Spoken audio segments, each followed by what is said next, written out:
Tere siis kõigile ja Merekool Viigeri esimene navigatsiooni veebitund. Täpsemalt öeldes näitan, kuidas teha kaarditööd ja kaarditööks siis erinevate vahenditega.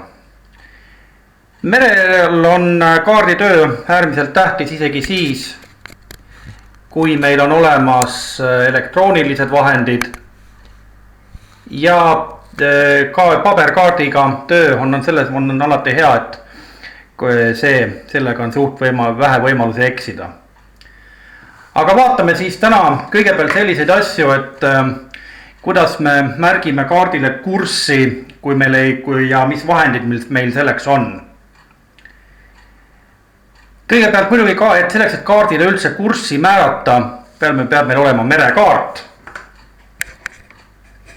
Näitan siin seda kaameraga aga kohe lähemalt.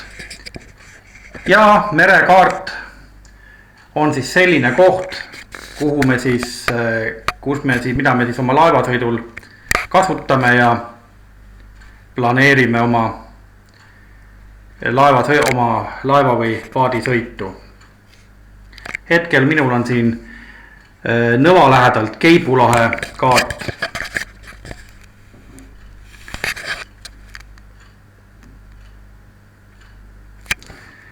Ja selle kaardi peal me siis täna proovime näidata kõige lihtsamaid võtteid kursi märkimiseks ja mis on mis.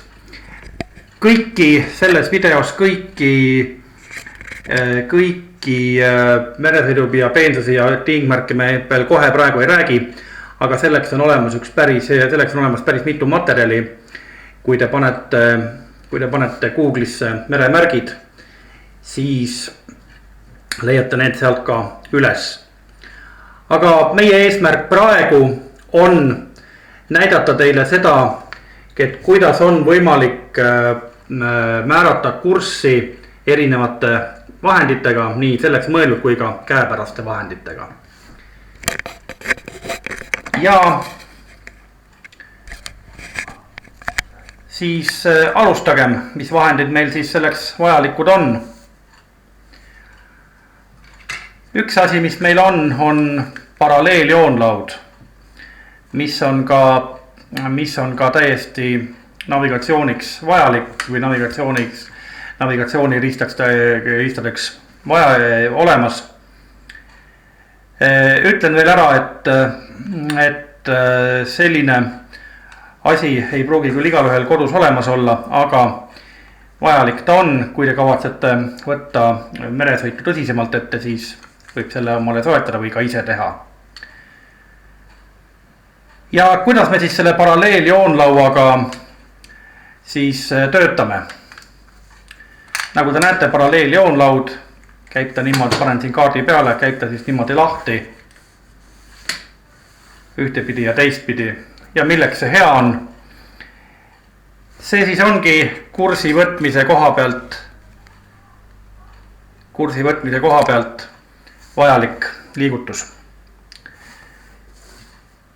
Nüüd, mis meil on kursi jaoks siis veel vajalik, on selline asi nagu kaardi peal on selline asi nagu kompassiroos. Nii, näitan seda. See ümmargune ilma kaartega tähistatud kujutis kaardil. Olgu öeldud, et mina kasutan praegu Eesti merekaardi Atlasest pärit kaarti.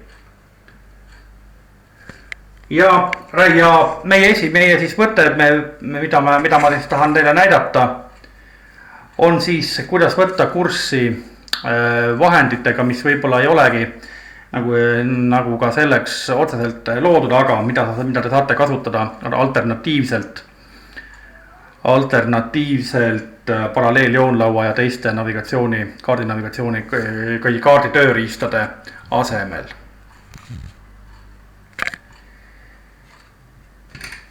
Näitan alguses ära, et kuidas siis käib kursi võtmine siis paralleeljoonlauaga. Me võtame siis selle paralleeljoonlaua, paneme kompassi roosile. Ja niimoodi, et kompassi roos on siis, et see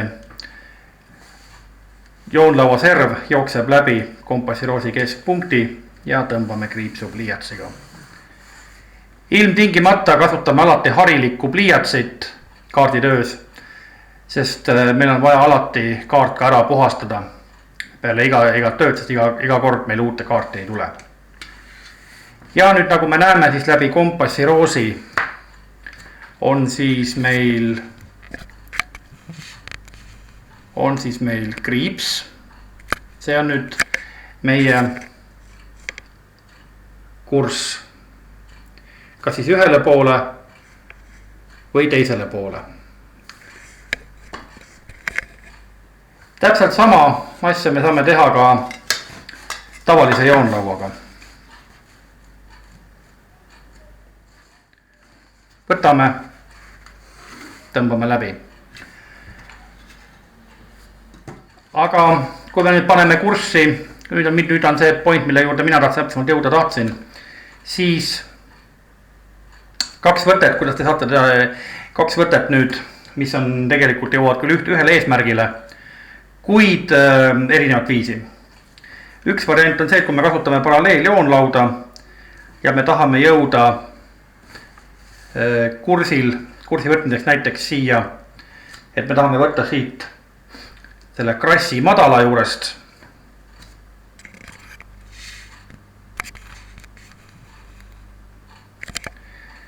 Ja me tahame sõita, puhastan vahepeal kaardi ära.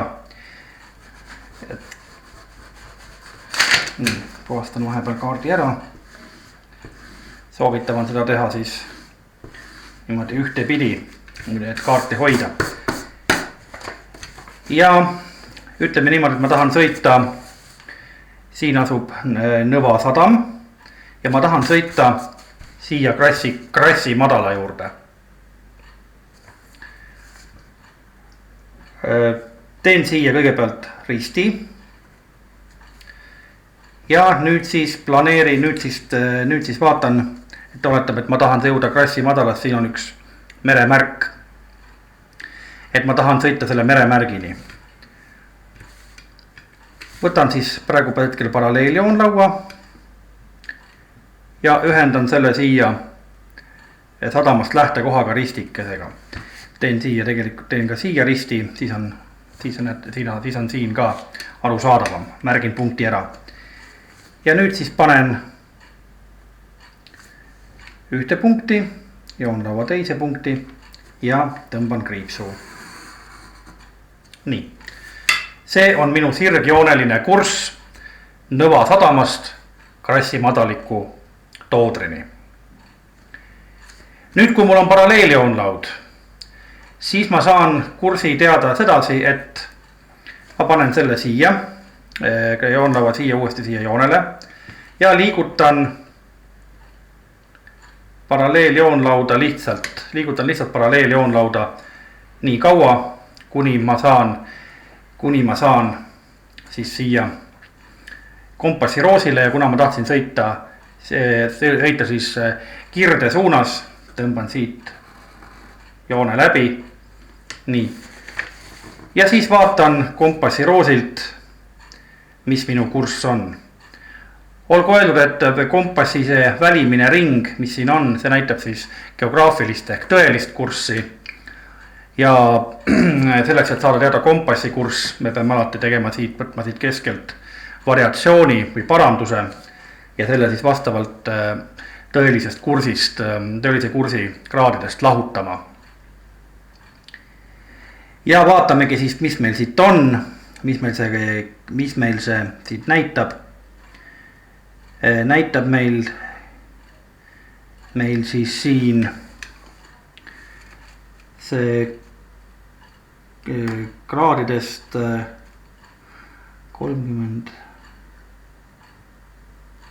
40 kraadi tõelist kurssi.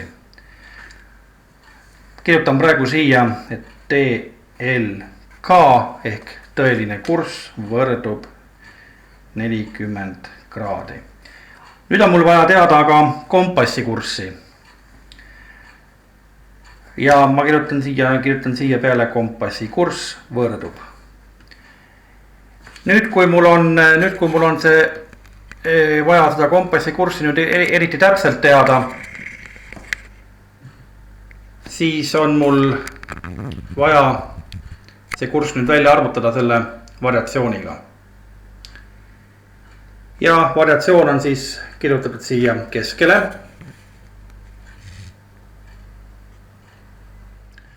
Praegusel hetkel on see siis 8 kraadi ja 35 minutit iisti, ehk siis positiivsena. Ja aastane muudatus, siin sulgude sees number on kirjutatud 10 minutit iisti, on siis, paneme 35-le 10 minutit juurde, praegu on aasta 2021, saame 8 kraadi 45 minutit. Aga selle me ümardame ülespoole ja võtame 9 kraadi, sest kurss käib alati täiskraadides ilma minutiteta. Ehk siis ümardades ülespoole 9 kraadi. Ja kuna on siis valem, näeb siis välja niimoodi, et tõelisest kursist lahutame variatsiooni, saades kompassi kursi, siis teeme lihtsa tehte. 40 miinus 9 võrdub 31 kraadi. Ehk siis ja saamegi kompassi kursi kätte. Ja siis meie kompassi kurss on siis 31 kraadi.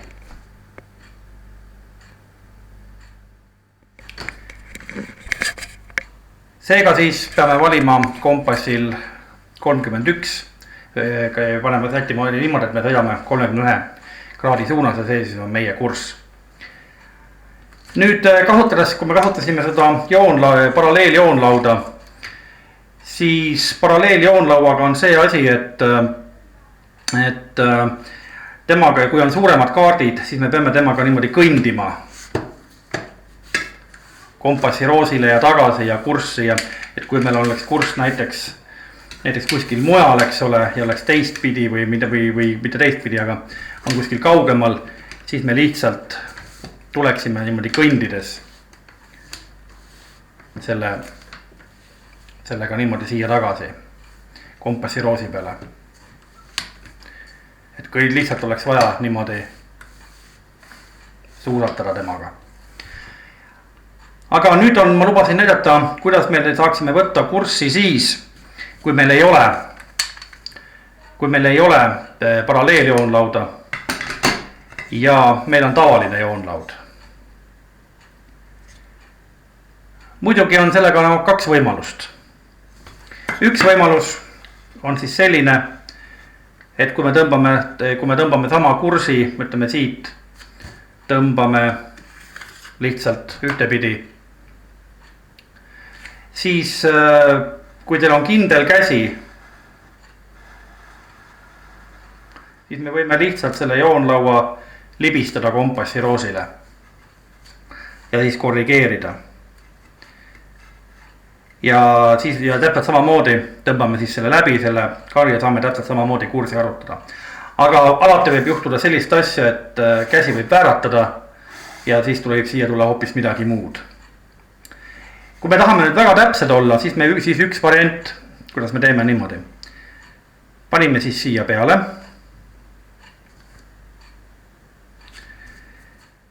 Ja kui meil on olemas teine joonlaud, oletame, et mul on küll praegu siin käes paralleeljoonlaud, aga kui meil on teine joonlaud olemas, siis lihtsalt toetame seda joonlaua niimoodi siia, kaamerasse paremini näha on, toetame lihtsalt siia joonlaua siia vastu, teise joonlaua või siis ka mingi terava või kes ka mingisuguse muu asja ja lihtsalt libistame seda moodi kompassi roosile. Et saame niimoodi kahe joonlauaga seda teha. ja täpselt sama moodi me saame teha ka nii, et me saame teha ka niimoodi, et kui teil näiteks on üks joonlaud ja seda joonlauda ei ole teist, siis me saame selle asja teha niimoodi, et me paneme joonlaua niimoodi, et üks on siin alguses ja libistame kõigepealt teisele poole. Ja märgime ära kriipsudega, 2 kriipsuga kaardile, fikseerime selle asendi. Ja nüüd ei ole midagi muud, kui paneme selle jälle joonlaua lihtsalt edasi. Ja tõmbame jälle 2 kriipsukest otsast ja pöönute ja viime jälle edasi. Ja võime seda teha ka tegelikult seni kaua, kuni meil siis on see saavutatud. See meie eesmärk, mis me tahame, et me jõuame siia samasse kompassi roosi peale. See on muidugi natukene tülikam viis ja ei ole ka väga täpne või ei võib olla ka väga täpne, sest ühel momendil te saate ühel momendil ei jõua, on see, et kui te kohale jõudes on siin kurss hoopis midagi muud. Aga kõige kindlam, mis ma teile soovitan, on siis see, et lihtsalt võtke üks joonlaud ja teine joonlaud või siis ka mingisugune muu tugeva mese ja lihtsalt nihutage see sinna kompassi roosi peale. Te kindlasti endal kooliajast kuskil on pärit ka mallid, ka malliserva vastu võite te seda liigutada. Ja täpselt samamoodi, et kui meil on siin vahepeal peaks tekkima kursi muutused, ehk siis ma teen praegu näitlikku, kustutan siit osa ära, kui ma tahan sõita näiteks siin vahepeal oma kurssi muuta. Teen siia praegu oma selle pöördepunkti ja võtan siit selle kursi. Nii, uus kurss. Ja kuidas ma saan siis teada tavalise joonlauaga? Võtan siis teise joonlaua või mõne muu abimaterjali ja taas libistan kompassi roosile ja tõmban kompassi roosilt joone niimoodi. Ja vaatan siis, mis siis kompassi roosi peal see näitab.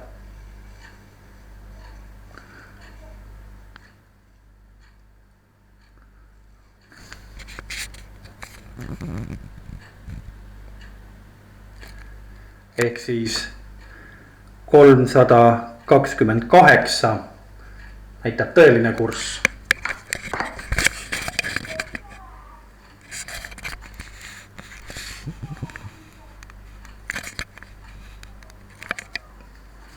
Ehk siis kirjutan natukene ettepoole, ehk siis on paremini näha, kirjutan siia TLK ehk tõeline kurss võrdub 328 kraadi.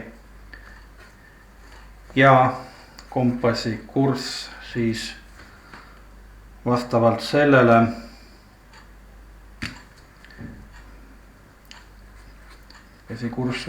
siis 328 kraadi miinus 9 kraadi võrdub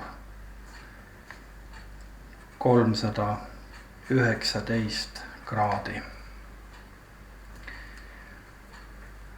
Ja taas on meil kursi muutus ja niimoodi me saame siis võtta ka tavalise joonlaua ja veel mõne abivahendi, kui kõigepealt 2 joonlauaga saame me niimoodi selle asja kätte. Aga mõtlen, et kui teil on kindel käsi ja võite ka tõmmata lihtsalt niimoodi siia kompassi peale. Või kui te tunnete, et ei ole kindel, siis pange lihtsalt joonlaud või teine joonlaud või mingi muu tugev ese siia taha ja libistage jälle kompassi peale, kompassiroosi peale. Ja nii te saate, nii saab tavalise joonlauaga, 2 joonlauaga või kolmnurgaga või mis siis iganes siia toeks või siis ütleme ka mingi tugevam papiriba siia panna. Liigutades seda saate te samamoodi võtta kursijooni. Olgu öeldud siis veel seda, et mina küll kirjutasin praegu küll siia peale ka tõelise kursi. Aga tõelist kurssi tavaliselt ei määrata, või täna määratakse, aga ei panda siia joone peale. Tavaliselt on see, et me kirjutame kursi joonele ainult KK ehk kompassi kursi ja palju ta siis võrdub. Ehk siis tõelist kurssi kirjutatakse kaardile ainult sellisel juhul, kui tegemist on majaka liitsihiga ja siis kirjutatakse sinna tõeline kurss. Aga kui meil on laeval, siis ma kustutangi selle siit ära, on meil ainult kompassi kurss. Ma loodan, et te saite siit nüüd aimu, kuidas kasutada mõnda teist abivahendit, kui teil ei ole spetsiaalset kursi võtmise riistu. Ja eks oma edaspidistes meie loengutes või näidistundides me näitame ka muid võimalusi, aga see on kõige lihtsam vahend. Kasutage seda ja te saate ka sellega hakkama. Nii et hetkel siis aitäh vaatamast minu videot ja peatse kohtumiseni.